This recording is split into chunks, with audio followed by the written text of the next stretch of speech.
What is happening, y'all? Welcome to the Geek Out Room podcast, formerly known as Breaking the Kernel. Basically, we did a little bit of a rebrand. We had a problem logging into the old Spotify account. It was really finicky, so we just decided to go ahead and just call it the Geek Out Room.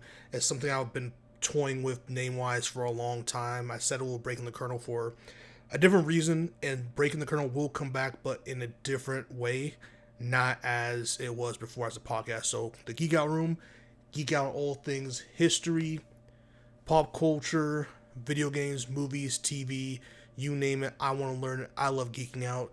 Let's get right into it. Today, we're talking about the Bear Season 4. Bear Season 4 came out. This will be a non-spoiler review, all right? I may do a spoiler review in a different episode, but right now, I know it just came out. I want to give people a chance to watch it. So, no spoilers.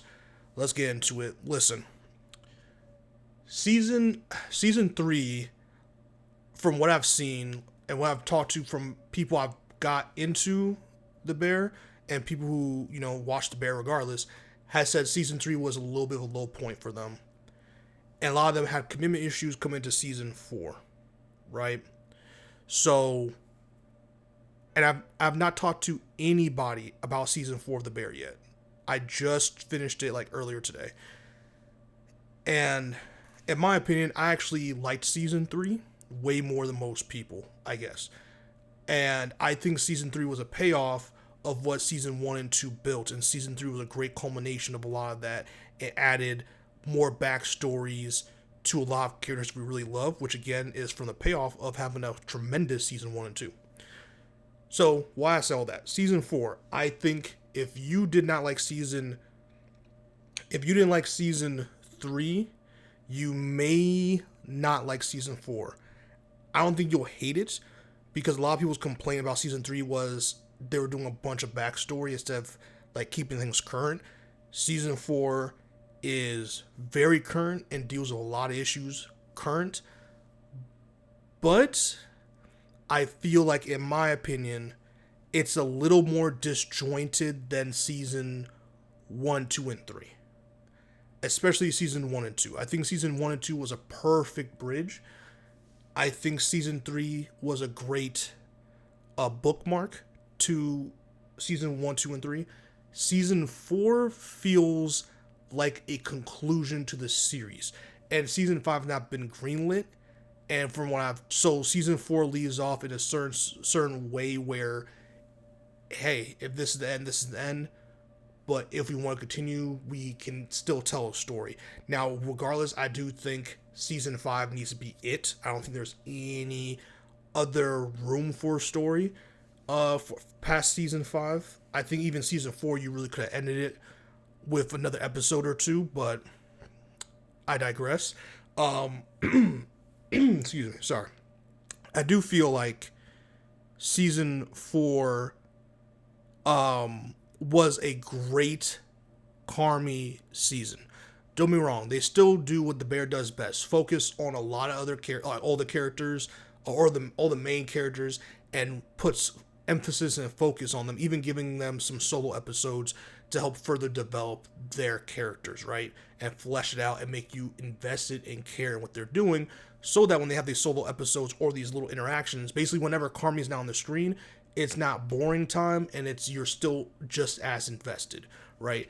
And I think that this season 4, has a lot of bright spots, more bright spots than not for my personal taste.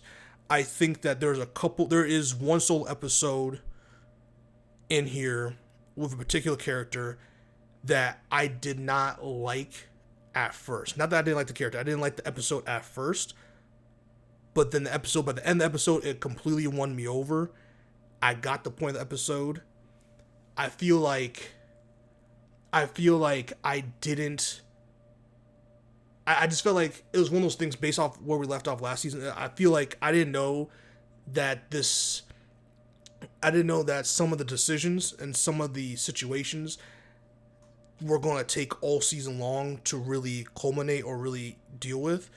And I was a little sick of it, I'm not going to lie. But by episode 10 of season 4, I was like, okay, this is why this decision was made by Christopher Story. Like, this is why we had certain characters mull over certain life changing decisions.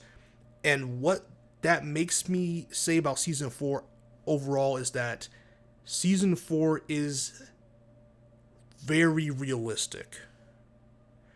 You could say that about a lot of different episodes in The Bear, a lot of seasons in The Bear, but I'm telling you right now, something about season 4 was so damn real.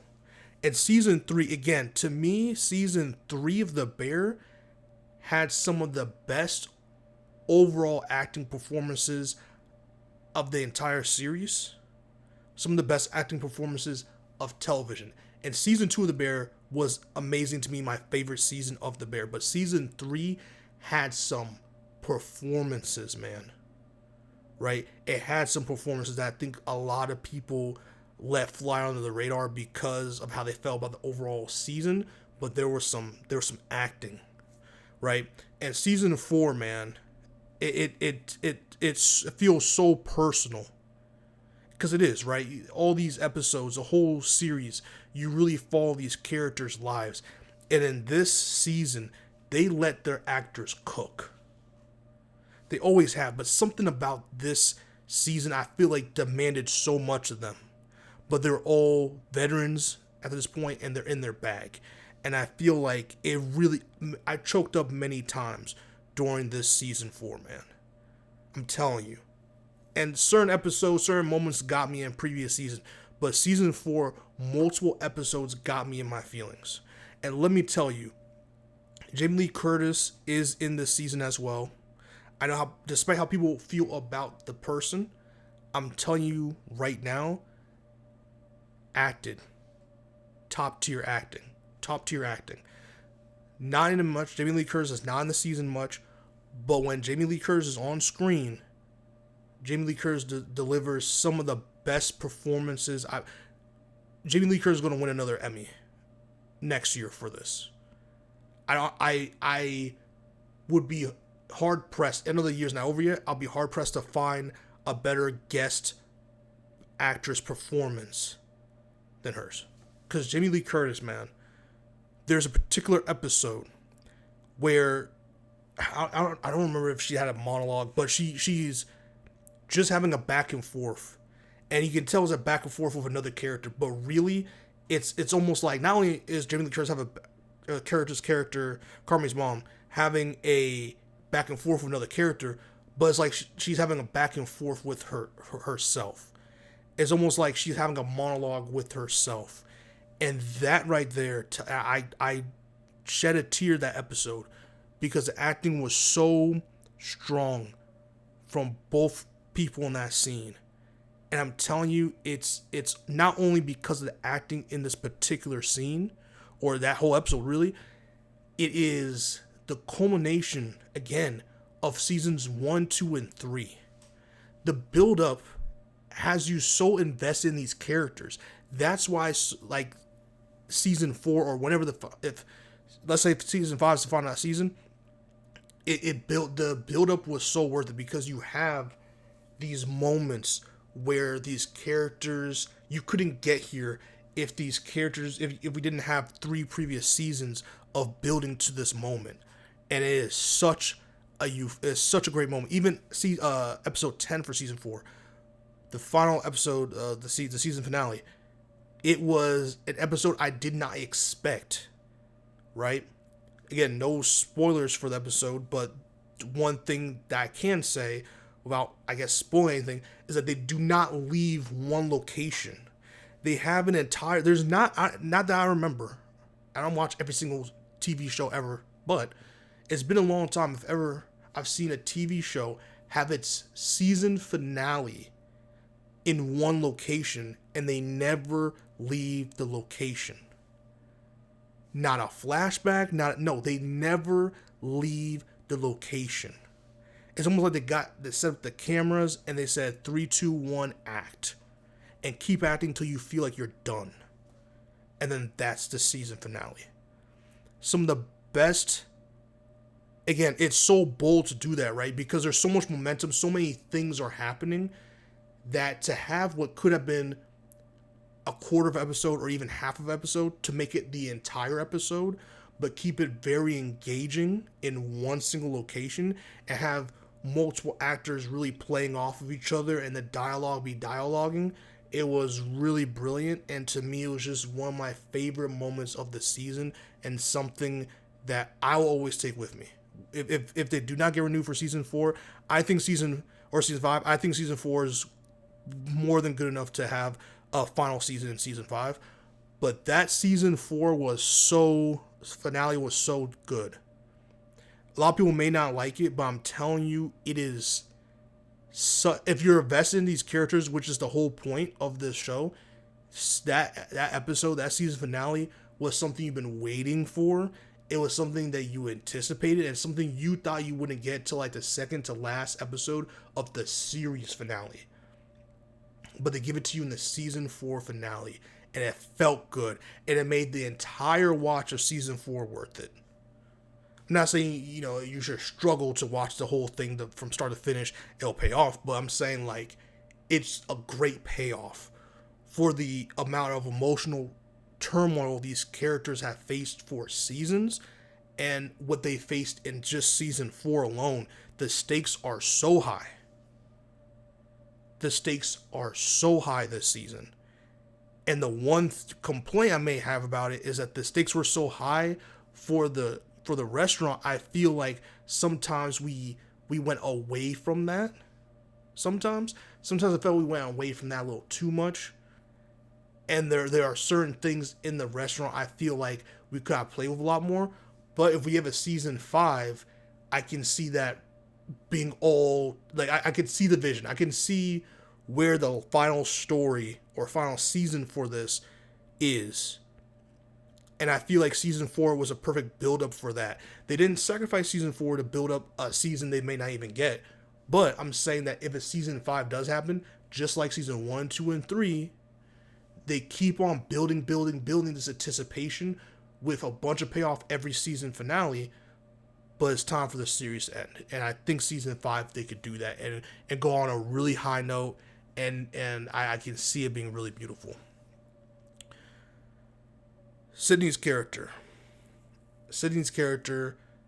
is a huge focal point of this season because of how season 3 left off. And I have to say that Sydney's character has so much to do this season, which is phenomenal. And I'm not going to lie, that performance was A1.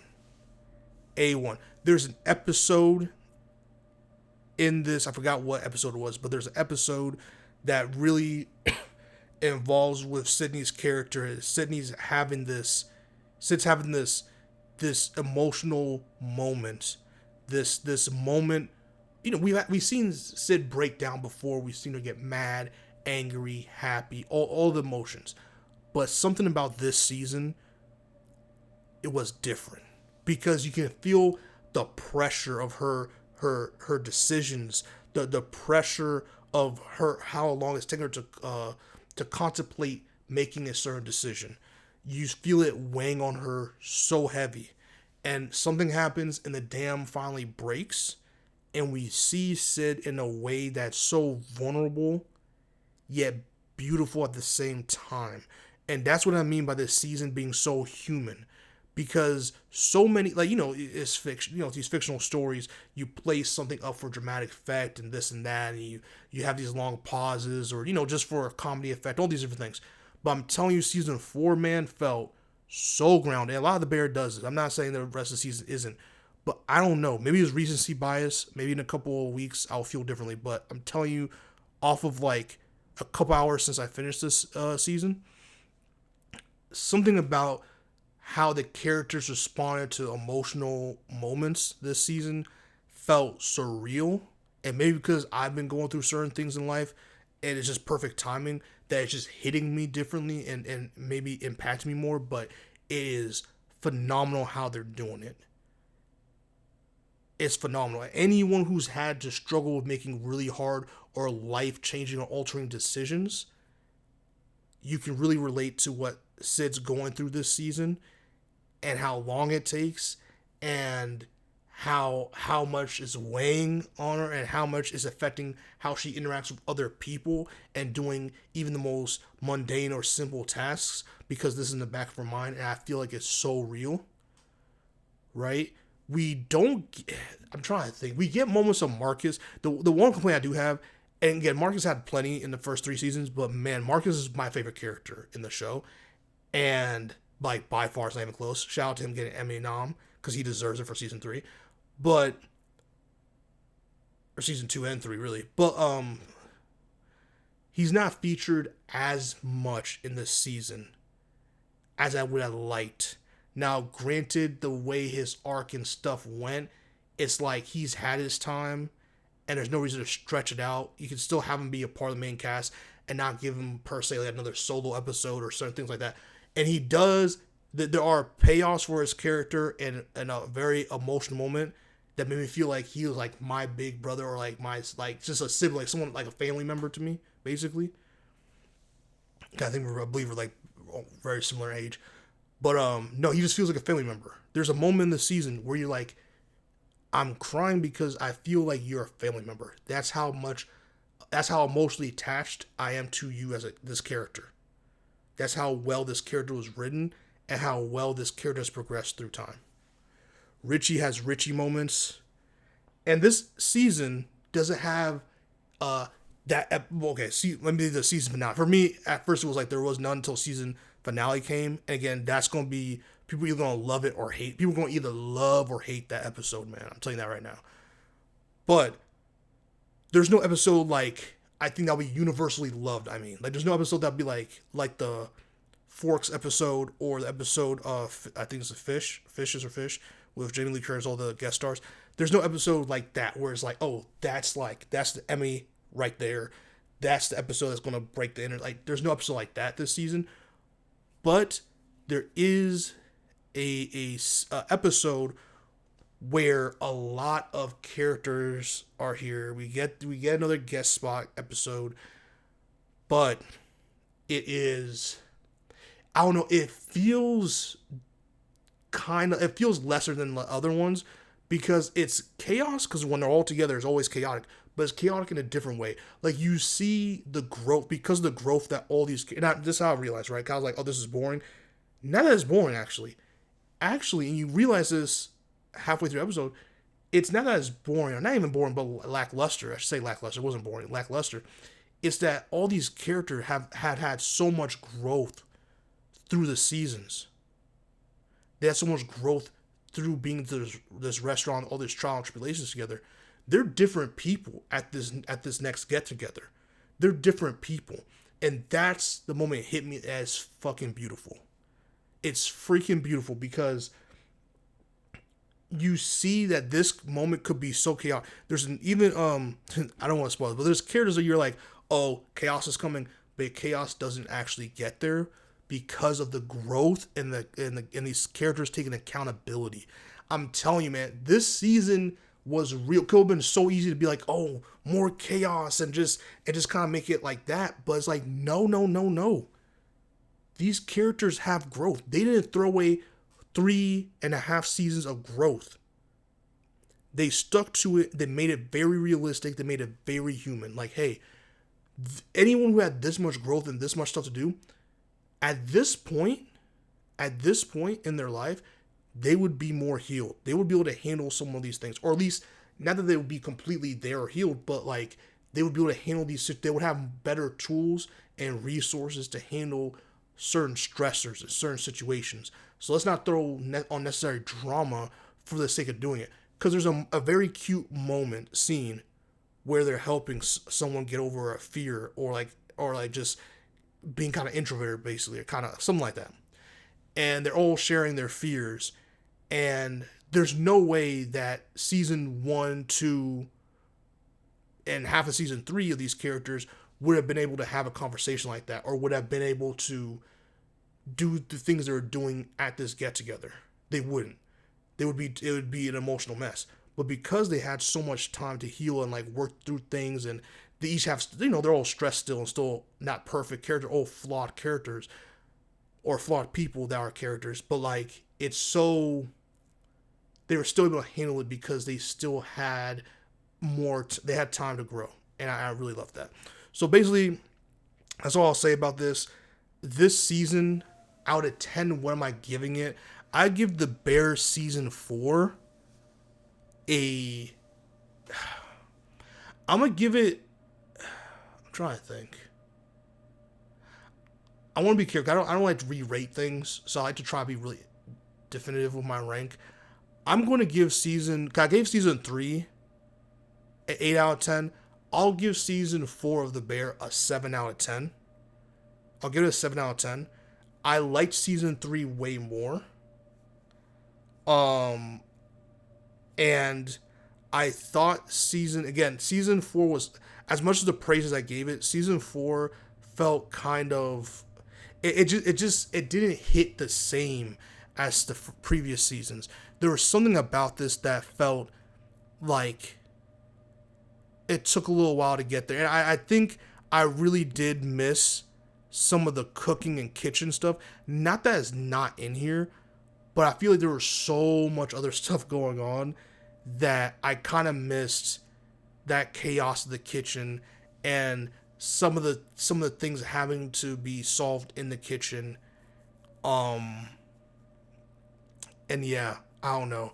Again, I say 7 out of 4 because now that I think about it, I really did like this season. Like it's still fresh, and there's actually some episodes I want to rewatch. I don't know if I give it a 7. I liked season 3 more, so giving this a better ranking than season 3 wouldn't make sense.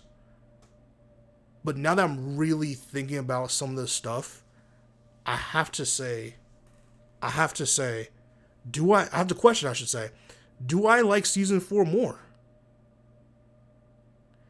You know what? Fuck it. I took so much time.